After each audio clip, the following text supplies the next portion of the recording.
है महिलाओं की वंदना। इतिहास गवाह है कि जब जब आपको शक्ति की जरूरत होती है, जब जब आपको सत्ता पाने की जरूरत होती है, जब जब आप विजय की आशा रखते हैं, तब आप एक महिला को देवी बनाकर उसकी पूजा करने लगते हैं, वंदना करने लगते हैं। हमारी महिलाएं निवस्त्र हो रही थी, हमने तब देखी कि जब इस नई बिल्डिंग का उद्घाटन हुआ तो हमारी महिला राष्ट्रपति आदरणीय मुर्मू जी को उद्घाटन तक में नहीं बुलाया गया। यह है आपकी नारी वंदना। Don't believe. 10 minutes. धन्यवाद sir. 10 minutes. Thank you sir. एक महिला होने के नाते मैं आशा करूंगी कि आप 5 मिनट आप अपनी तरफ से मुझे देंगे, और मैं सत्ता पक्ष को भी कहूंगी कि आज महिलाओं का दिन है। मैं होम मिनिस्टर साहब से रिक्वेस्ट करती हूं कि 5 मिनट आप अपनी तरफ से मुझे दीजिएगा, अपनी पार्टी से दीजिएगा। सबसे पहले मैं महिला रिजर्वेशन बिल का स्वागत करती हूं। मैं भी महिला हूं और चाहते हैं हम लोग कि महिलाओं की जो भागीदारी है वो सदन में बढ़े, राजनीतिक परिवेश में बढ़े, लोगों के प्रतिनिधित्व करने में बढ़े। मैं एक आपत्ति दर्ज कराना चाहती हूं, जिसका नाम आपने दिया है महिला आरक्षण का नारी शक्ति विधेयक। ये नारी शक्ति विधेयक है, लेकिन अपने नाम दे दिया इसका नारी शक्ति वंदन विधेयक। मुझे लगता है ये एक संवैधानिक अधिकार है, ये कोई दैविक वरदान नहीं है, ये कोई प्रधानमंत्री साहब का या आपका दिया हुआ महिलाओं को दया का पात्र नहीं है। ये हमारा एक संवैधानिक अधिकार है। आपने इसका नाम दैविक और दया और पूजा से जोड़ के, मुझे लगता है जो आंदोलन का इतिहास था उसको भी खत्म करने की कोशिश की है। ये एक मैं महिला होने के नाते बोल रही हूँ। वंदना आपके सरकार में महिलाओं की कितनी होती है यह हम सबको मालूम है। वंदना हम महिलाओं की, सत्ता पक्ष हो या विपक्ष में हो, जितनी भी पुरुष मानसिकता है, महिलाओं की वंदना इतिहास गवाह है कि जब जब आपको शक्ति की जरूरत होती है, जब जब आपको सत्ता पाने की जरूरत होती है, जब जब आप विजय की आशा रखते हैं, तब आप एक महिला को देवी बनाकर उसकी पूजा करने लगते हैं, वंदना करने लगते हैं। लेकिन अंदर में एक पुरुष की जीत और उसकी वंदना होती है। आपकी वंदना हमने जंतर मंतर में बैठी उन महिलाओं के रूप में देखी। आपकी वंदना, आपका महिलाओं का सम्मान, जब मणिपुर पे हमारी महिलाएं निवस्त्र हो रही थी, हमने तब देखी। आपकी वंदना और आपकी पूजा और सम्मान, जब एक रेपिस्ट को बचाने के लिए, जब आप सत्ता पक्ष वालों को यह मालूम चलता है कि वोट की राजनीति में जरूरत है, तो मैं रिक्वेस्ट करती हूँ, हमें अधिकार चाहिए। दया का पात्र ना महिला कभी थी ना होगी। यह हमारी करुणा है, हमारी ममता है कि हम आपको, अपने आप को आपके सामने दया का पात्र बनने देते हैं, क्योंकि हमारे में इतनी करुणा है। हम आज इस नए सदन में बैठे हुए हैं। मैं प्रशंसा करती हूँ, बहुत अच्छा है, लविश है, लेकिन एक बात जरूर कहूँगी, जो पुराना सदन है वो घड़े का पानी है और ये जो नया है रेफ्रिजरेटर का पानी है। और घड़े के पानी की जो महक होती है ना, वो जिंदगी सालों सालों तक हम भूल नहीं पाते हैं। बस इतना फ़र्क है, ये आपको भी सोचना पड़ेगा कि आखिर ये फ़र्क इस पुराने बिल्डिंग और नए बिल्डिंग में क्यों है। मैं ज़रूर बोलूँगी कि आप महिलाओं के अधिकार की बात कर रहे हैं। मेघवाल साहब को मैं लोकसभा में कल सुन रही थी टीवी में बैठकर, आप बड़ी बड़ी वंदना और नारी शक्ति की बात कर रहे थे, लेकिन आपकी नारी शक्ति के लिए इतनी बड़ी प्रेरणा है सभापति जी कि जब इस नई बिल्डिंग का उद्घाटन हुआ तो हमारी महिला राष्ट्रपति आदरणीय मुर्मू जी को उद्घाटन तक में नहीं बुलाया गया। यह है आपकी नारी वंदना। 13 साल से हमारा आरक्षण, हमारा अधिकार, हमारा सम्मान से हम वंचित हैं। लेकिन मुझे आपके इस बिल में षड्यंत्र नजर आता है। 13 साल से राज्यसभा में हम लोगों ने पारित किया था और आज आप इसको लेकर आए हैं। अरे प्लीज सुनिए ना।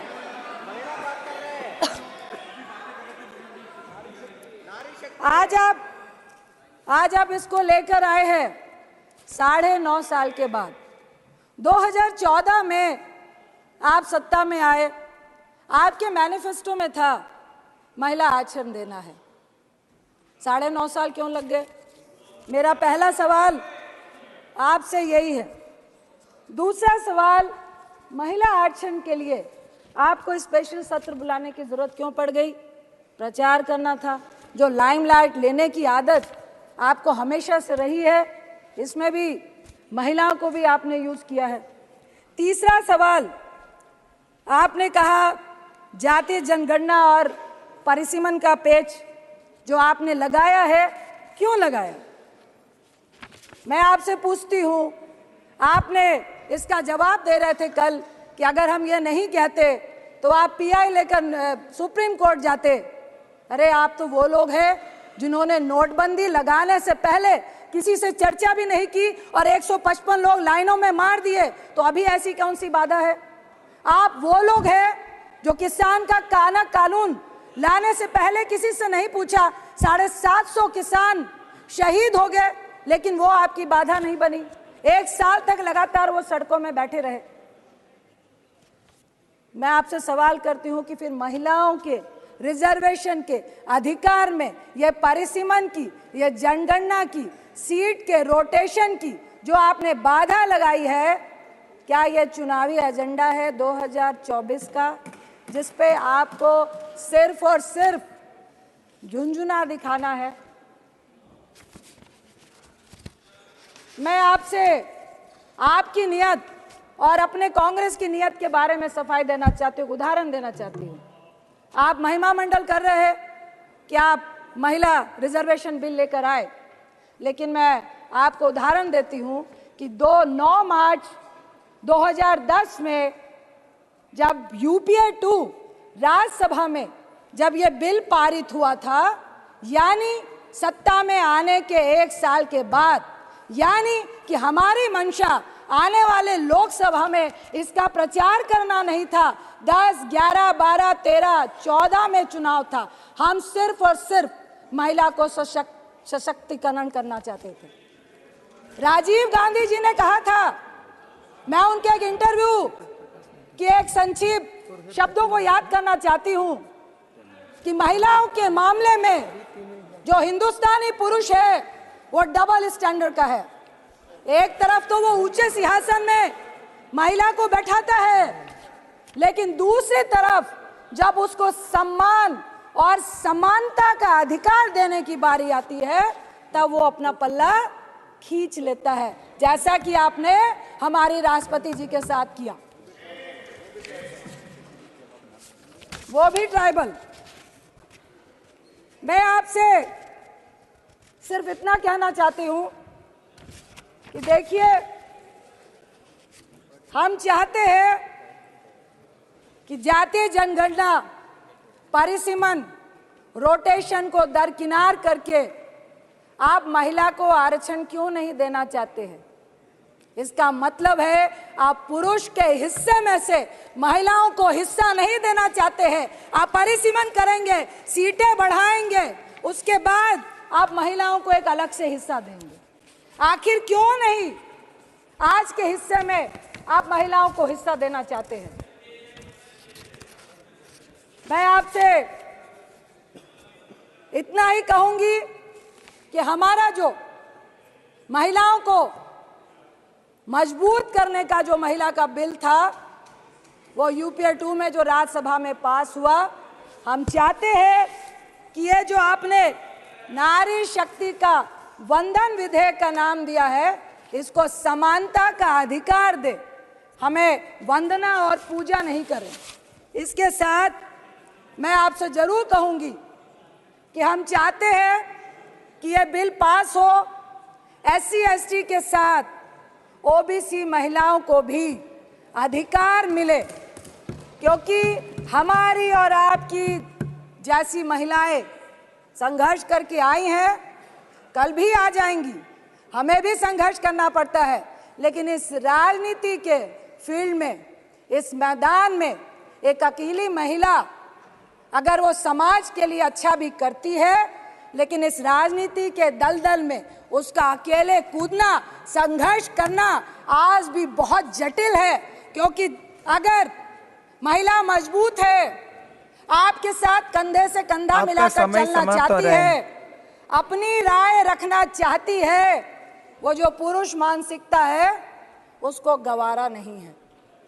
हम चाहते हैं, मैं अपनी पक्ष की महिलाओं से भी कहूंगी कि जब मणिपुर की घटना घटी, जब किसी भी रेप की घटना घटती है, जब हमारी पहलवान बच्चियां बैठती है, आपका समय तो समाप्त हो रहा है। समानता का अधिकार दिया है आपने महिलाओं को, ऐसा अधिकार दिया है समानता का अपनी महिला मंत्रियों को कि उनको कह दिया जाता है कि एक शब्द भी महिला के शोषण के खिलाफ आपका निकलना नहीं चाहिए।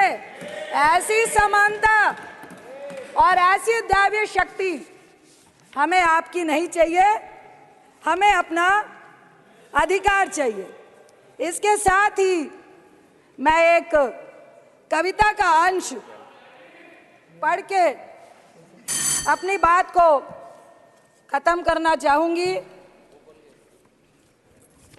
नारी के ऊपर एक कविता है, उतारो मुझे जिस क्षेत्र में सर्वश्रेष्ठ कर दिखाऊंगी, औरों से अलग दिखने में कुछ अलग करके ही जाऊंगी।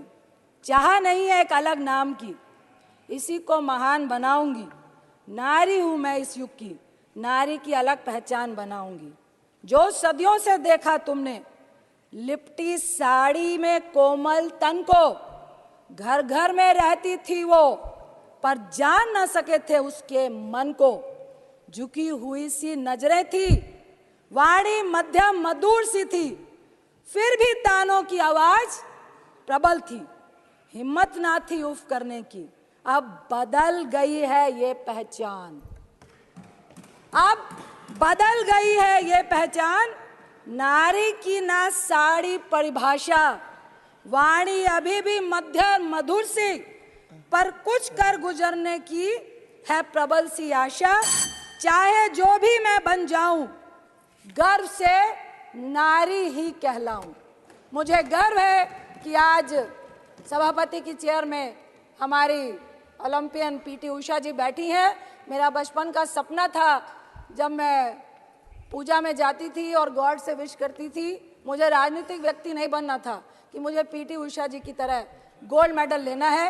एक ही बात कह के मैं अपनी बात को खत्म करूंगी कि महिलाओं के समानता के अधिकार के लिए, चाहे राज्यसभा हो चाहे लोकसभा हो, हम सब महिलाओं को एकजुट होकर अपने सम्मान और अधिकार के लिए एक होना पड़ेगा। यही कह के मैं, ऐतिहासिक दिन है महिलाओं के लिए, इसलिए मैं इस बिल का समर्थन करती हूं और चाहती हूं कि ये आपके झोले में पिटारे में चला नहीं जाए। और ये जो 2019 का आपने झुंझुना पकड़ाया है, अगर सही मायने में आप महिलाओं को हक देना चाहते हैं तो कुछ तोड़ निकालिए और ये परिसीमन और जनगणना से पहले महिलाओं का हक उनके सामने रखिए। आपका बहुत बहुत धन्यवाद।